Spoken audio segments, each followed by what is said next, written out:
Yo, what's up, guys? Welcome back to Bet on Us. It's BK and Sab. We had a little break here. I know, Sab, you were dealing with the hurricane down there. How you doing, man? It's nice to have air conditioning. That's pretty much where we're at with everything, man. This storm didn't even hit my area that much, and the power situation was worse than I think any hurricane we've had since Jeez. since Irma in 2020 or in 2017 or whatever it was. But yeah, we're good to go now. The lights are staying on consistently. The air conditioning's staying on consistently. The Nice. internet's good. So I think we should be good going forward. No All more right. hiccups, hopefully.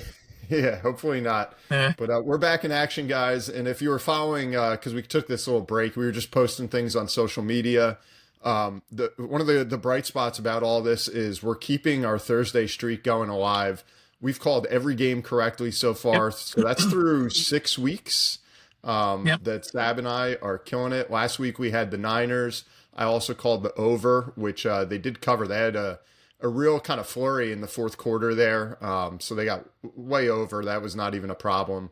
Yep. But that was pretty good. And if you want to get right into football, because I'm excited about baseball. I'll be honest, you've been doing better on the picks on football, Sab. So Yeah. why don't you touch on that real quick, man? Well, I mean, I made a post on TikTok and it's actually gone pretty, I wouldn't say viral, that's crazy, but it's got a lot of views on it and we gotten some followers from it. 12-1 last week on the picks. Man. The only team that messed me up was my Broncos. And I said on this show, I said, I'm just going to pick against them every week. And of course I didn't. Look what happened.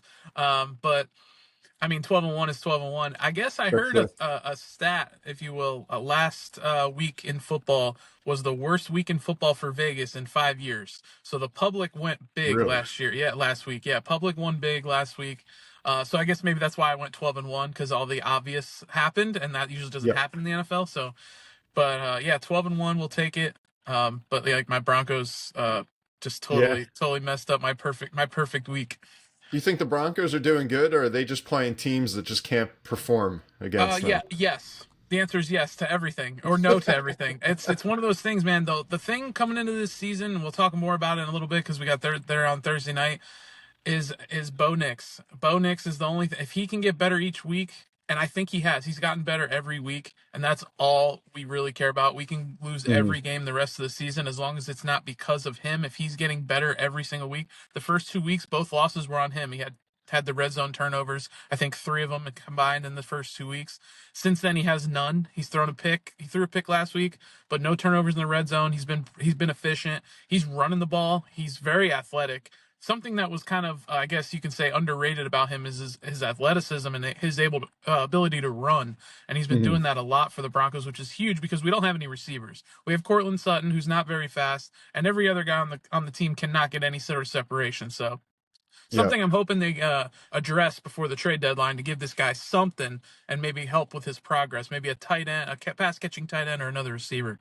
Yeah, yeah, and they're out there. I mean, look at what the Yep. Jets just did with Devontae Adams. Yeah.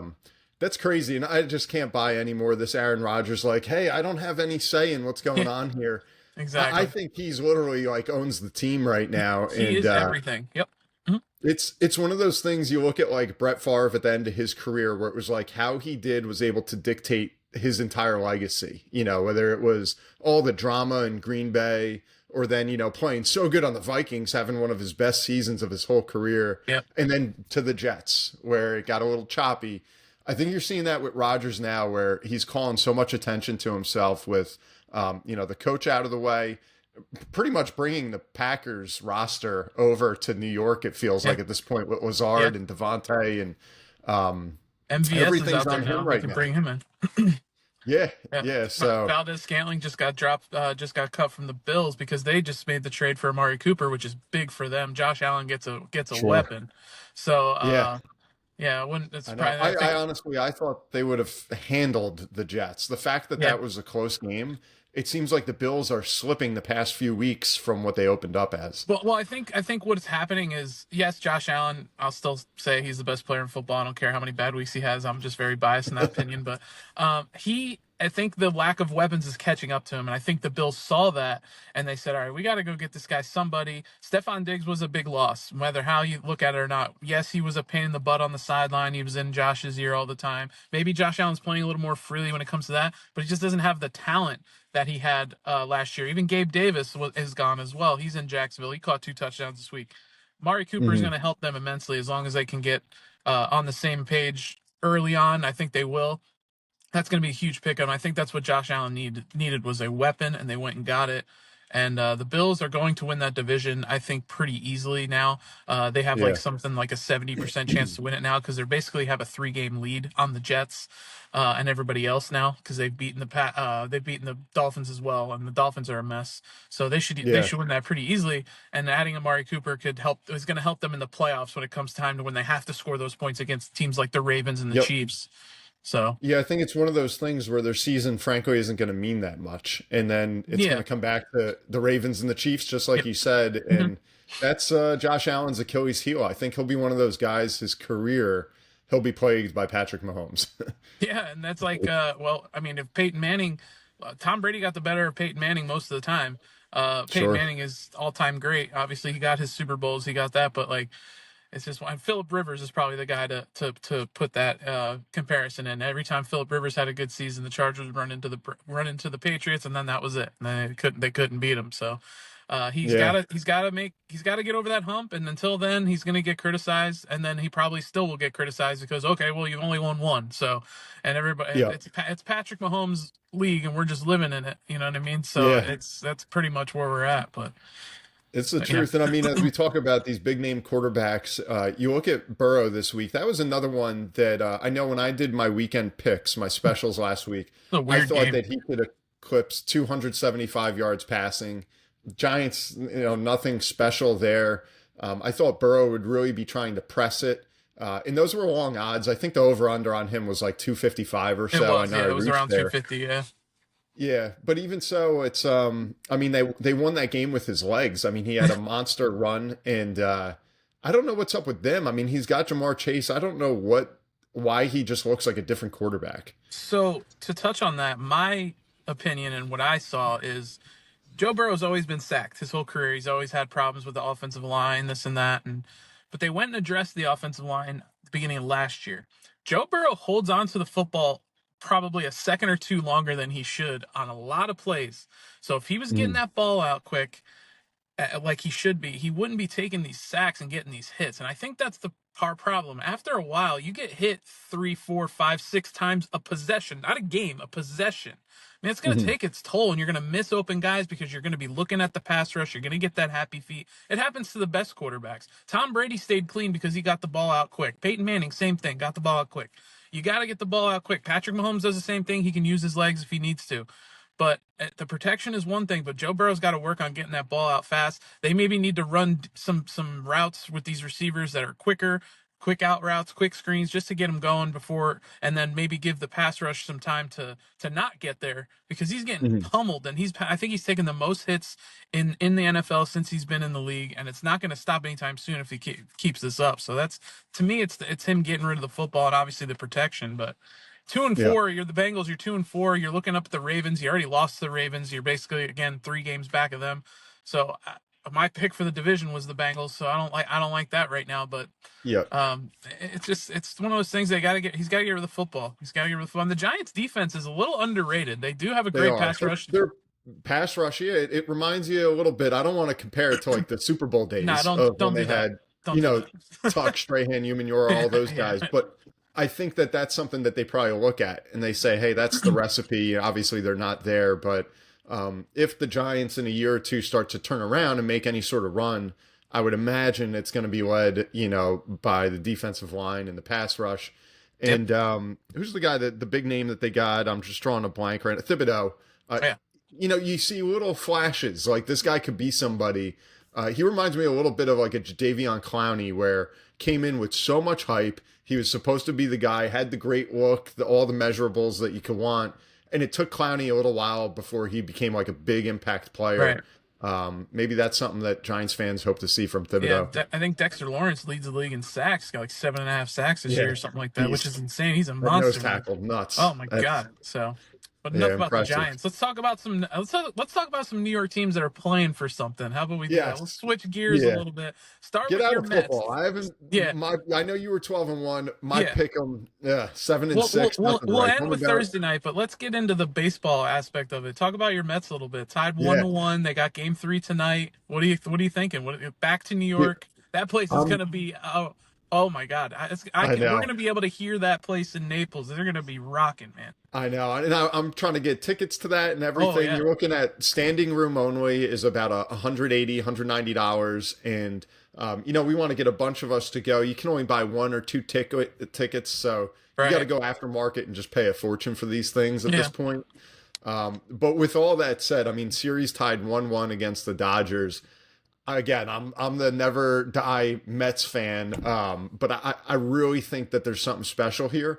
I And the mean, reason that I say that is there has been no team in the MLB tested like the Mets this year.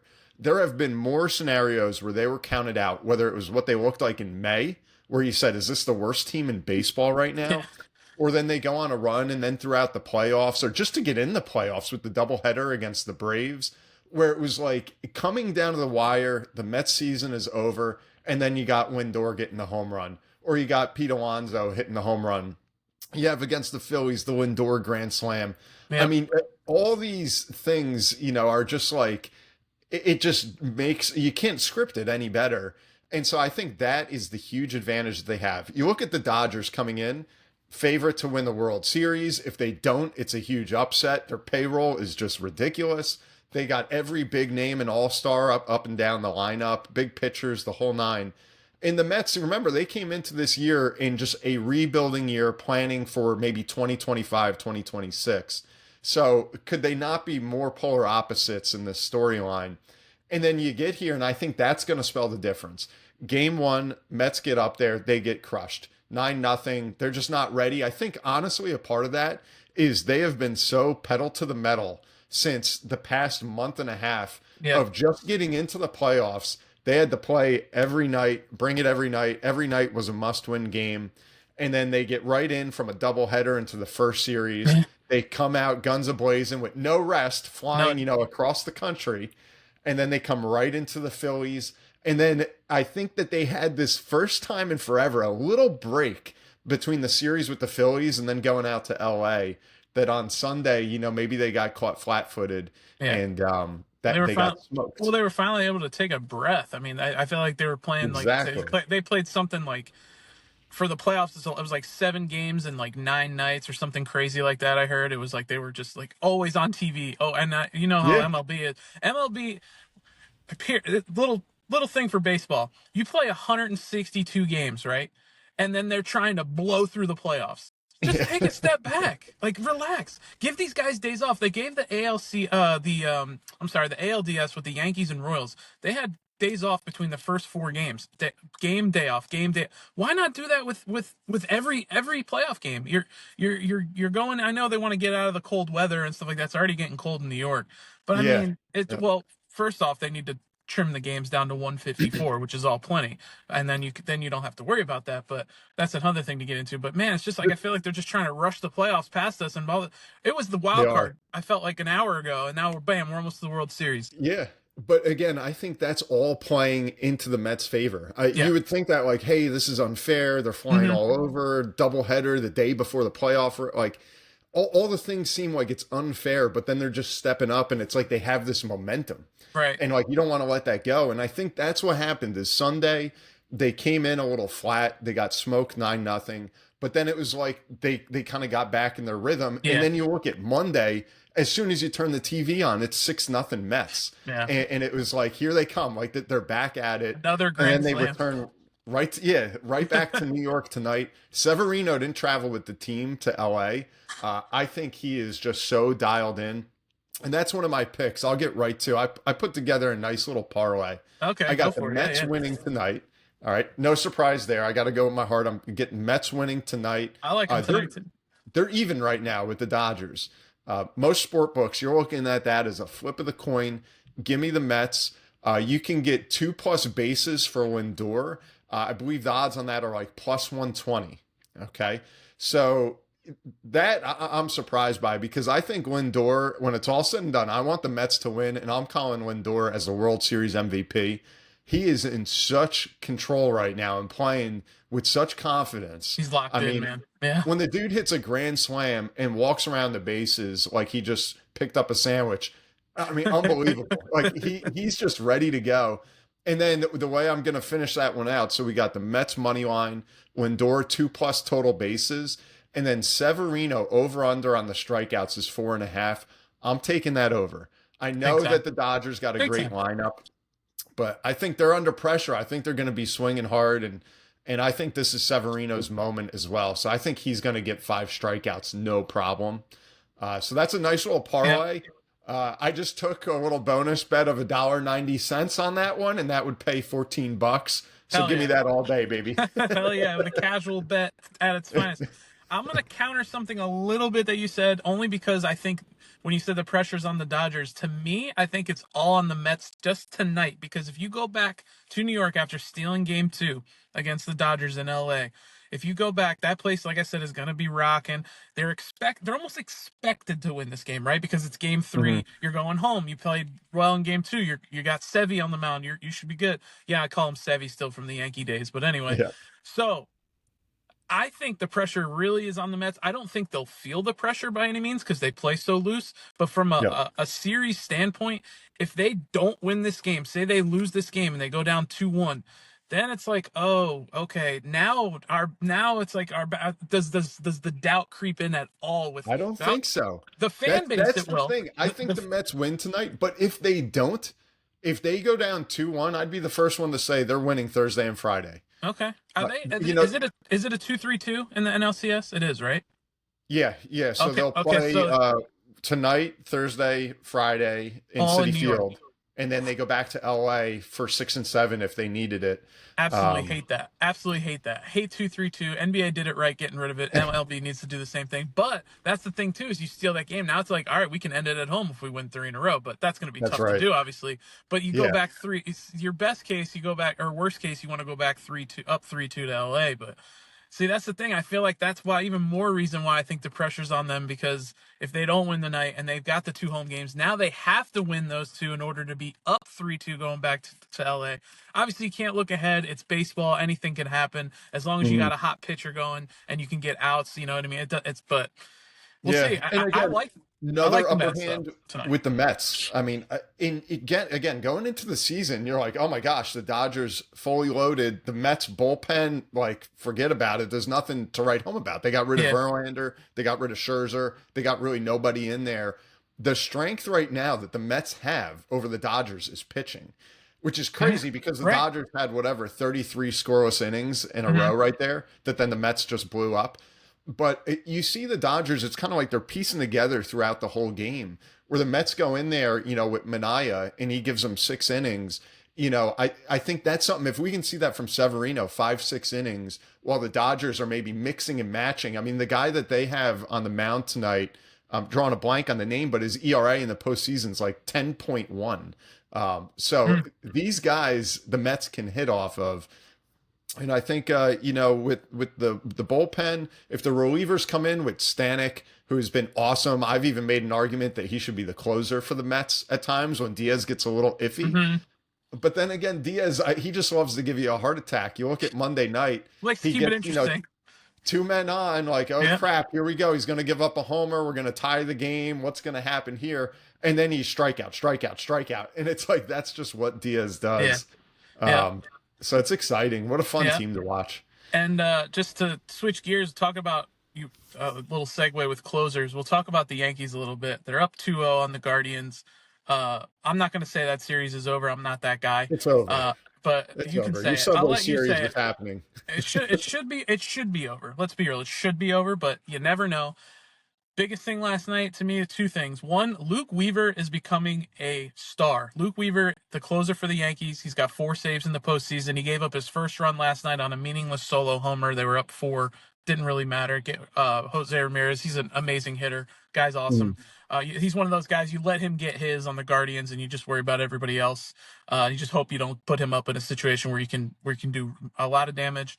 And then of course Aaron Judge finally off the Yeah, schneid hits a out of towering that little stump. 2-run homer in the center field, and hopefully that gets him going, because if he gets going with Gleyber Torres the way he's hitting in the leadoff spot, The way Giancarlo Stanton's hitting the ball, the way Juan Mhm. Soto, everyone's hitting. This is something, I'm not going to get ahead of myself, but this is something that's been missing in the Yankee postseason for a long time is the bats. The bats are awake. They're hitting. They're playing small ball more than anything. Yeah, they hit Yeah, the home run, but the small ball against the Royals, that was a small ball series. I mean, they weren't hitting a bunch of home runs. They were bunting guys over. They were getting singles. They were hitting. They were playing old school baseball, and it was yeah. good to see that because I wasn't sure if the Yankees could win that way. Obviously, we know they hit the long ball like crazy, but pitching and small ball has been the recipe for victory so far in the postseason for the Yankees.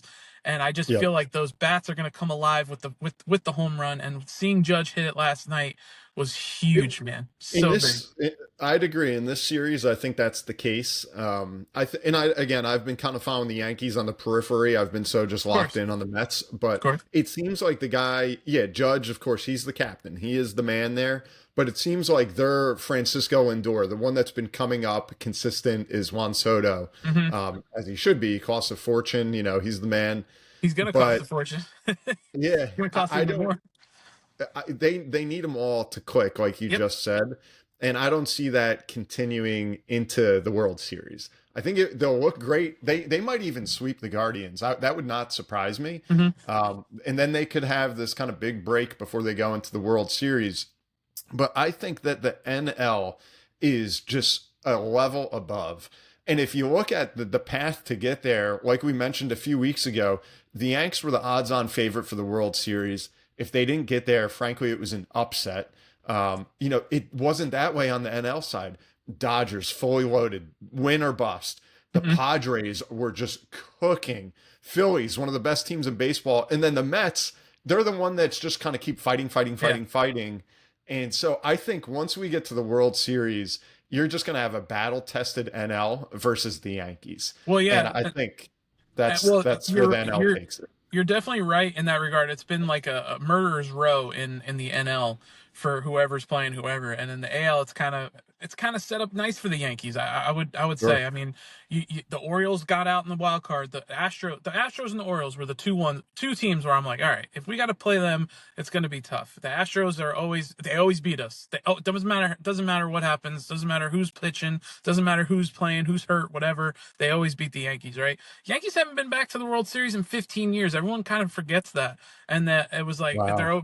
they go into this one being the favorite, but it's like, look, they haven't been back in 15 years. I don't care what the team looks like, and I've watched Yep. way too many Yankee postseasons. I've been on Facebook loudly saying, "Do it." I was all season. Every caption I said, "Do it in the playoffs. Just do it in the playoffs. Do it in the playoffs." Because I don't want to see you win 100 games. I don't want to see you breaking records every regular season and then get to the playoffs and hit a buck 10. Like, I'm just sick Mhm. of it. So Yeah. as long as they keep doing what Like they're the doing, Cowboys disease. yeah, Yeah. exactly. They're basically are that. Yeah. So just do it in the playoffs, and they are so far, and we'll see what happens. It's going to be interesting to Yeah. see. I can't wait. I can't Yep. wait. And if there's that Subway series happens, I don't care what those tickets cost. Yeah, I'm that's insane, man. That's I'm insane. getting And we there. would have called it, and we would have called it. So let's hope that Yes. happens. I have, I can post it. I have two bets Please. going into Yeah. the playoffs of the Subway series Yeah. actually happening. Yeah. So nothing major. I think No. one was $4 to win $140. All right. That one right now, the cash out's $50 on, just to let everybody know. And then I had another like 25 center to win like $20. So Here and I I am have some thinking. bigger ones out there, guys, but they're all I just very Mets heavy. I threw 25 on it. Probably later than I should have. It pays 185. But I mean, I thought I was being cheap going 25. You're throwing the price of a McDonald's hamburger on there. So actually, not nowadays. It's probably more than that. But Yeah. but Well, I anyway, got some other exciting ones, but I don't want to yeah, bring them up or jinx no, anything. not yet. But for the Let's get sake of time, Sab, we got to yeah, segue because as much as I love the Mets, you love the Yanks. Thursday night, which is the most boring frigging football night that we just dominate it. We own it. yeah. And speaking of uh, boring, my Denver Broncos are playing on Thursday Night Football. yeah, couldn't get more boring than that. Yeah, Last week we kept the streak going. We had the Niners, we had the over, like we said. Tomorrow we got the Broncos Saints. I'll give you mine really quick go because for it's it. simple. I think the game stinks. Frankly, I don't even know if I'm going to watch it. So because of that, I am taking the under 37.5 total points. Mhm. Broncos, you just don't know really what you're getting there. The Saints got a lot of injuries. I mean, if you look at their top performers, Passing, Carr, he's doubtful. Rushing, Kamara, he's questionable. And then I can't remember who it was on the receiving side. Olave. Chris Questionable. Olave's Yeah. got a concussion. He's not going to play. There's no doubt he's not going to play. Neither is Pat Surtain, but I'll get into that. Yeah, go ahead. Yeah, so Finish it's up. it's crazy. I mean, you see the line there, and the Saints are the underdog, and you're like against the Broncos, like they kind of seem like they can't find their footing, but Broncos are rolling a bit, Saints are banged up. I don't want to pick a team in this one. I'm just taking the under in a boring, sloppy game under 37.5. Well, taking the under on Thursday Night Football is never a bad thing. Obviously, the only one that bucked that trend was the the last 2 weeks have actually with the Falcons, Bucks, and the Niners. But usually Thursday night unders are the way to go. But what I'm going to do is I'm going to take the fandom out of this. Okay, obviously we know I'm a Bronco fan. Obviously, I want them to win. Yes, I'm picking them, but I'm not picking them because I'm a fan. I'm picking them because of the spread. There is nothing that you look on the surface and you say, all right, the Broncos are playing the Saints. If you know nothing about what's happening, injury wise, whatever, it doesn't matter. You should say Saints are at home on a short week. They should be the favorite. At the very least, you should be a pick 'em, right? This is the trap of all traps. They want you to take the Saints so badly. There's 83% of the money on the Saints already right now. 83%. Really? Okay. So by strictly, yeah, I don't think not. people are seeing the injury report. Well, that's got to be it. So no, Derek Carr's not playing. Kamara will probably play. He's not going to be 100%, but he's going to play. Chris Olave, there's no way he gets cleared today and is able to practice and go tomorrow. The only problem with that is Patrick Surtain on the other side also got a concussion on Sunday, so he's probably not going to play. So you take Olave, you take the best corner and the best receiver per team, they're gone. You take Derek Carr out of there, Spencer Rattler's going to start. The Broncos defense has been great this season. They had a terrible first half against the Chargers, but they buckled down and only allowed 3 points in the second half. That's without Surtain. Okay, so they're going to have a full game to prepare without him now. And the weapons on the Saints are just not going to be there. Give me the Broncos -2. I think they win. The only thing I ask is Sean Payton, please throw the football in the first half past the line of scrimmage. The last 3 games, this man has continued to run screenplay after screenplay after screenplay and get no yards and run the ball right up the gut for no yards. And then the second half, they just open it up and Bo's slinging and he's running all around. He's playing great. Do it in the first half. Do it in the first half. Come out swinging. The only time the Broncos have come out and thrown the ball in the first drive was against the Bucks. Guess what happened? We scored a touchdown on the opening drive. Was up 17-0 in the first half. And that's against a good Tampa Bay team. Playing against another NFC South team that's defense is not very great. They just gave up 51 points to the Bucks last week, who the Broncos gave up 7 to. Get it going. Get Bo going quick. Take some shots. And get the ball moving. I like the Broncos, and again, I don't think it's going to be a scoring fiesta by any means. I think it's going to be like a 20-14 game, maybe something like that. I think we can get 20. I hope we can get 20. Give me the Broncos -2. The under I like for sure. I'm not betting it. The under started at 42. It's down to 37 because of the injuries. Wow. It's because of all the injuries, and that was when Derek Carr was supposed to play and all that. So I like the Broncos, but like I said, throw the football in the first half, take some shots. Please. There you go. Please. All right. So we got Sab taking the Broncos -2. Thinks they're going to cover. I got the under 37.5 right now. If you want to do the bet on us parlay for Thursday night, which again, this is our day of the week, guys, you can take the under and the Broncos with the spread and have some fun with it. See what happens. I'll be doing it. There we go, man. Any closing thoughts on this week and before we talk to everyone on Saturday? No, man, it's just good to be back. I missed doing this for a couple of weeks here or whatever it was, and it's good to be back. I know a lot of people. I want to say thank you to everybody for reaching out to me, asking if we were okay and my family was good. Obviously, yourself, we talk all the time. We're buddies. But yeah, like people that view the show. Hey, when's the next show? Are you doing a podcast this week? When's the picks? It's cool to see that, and we do appreciate it. And hopefully we can give you something good to tell. We know, like I said, Thursday night's our night, so hopefully tonight's the night for you. And then I'm excited to do our Sunday picks and keep it rolling. Yeah, buddy. All right, well, let's go Mets. Thanks for tuning in to Bet on Us. I'm BK. He's Sab, and good luck until we see you on Saturday. Have fun out there.